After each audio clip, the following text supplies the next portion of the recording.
একবার দুবার আরো 10বার চেষ্টা, না মানা মনেই আমার আসল ব্যাখ্যা।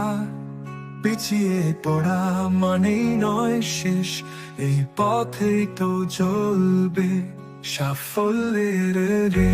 খুলে খুঁজি আমি রত্ন ভান্ডার, আরেকটা চেষ্টায় হবেই যে পা।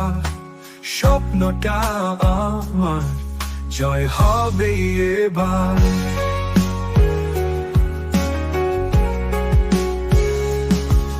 আমি শুধু প্রতিটি ফুলে খুঁজি আমি রত্ন ভান্ডার, জয় হবে এবার।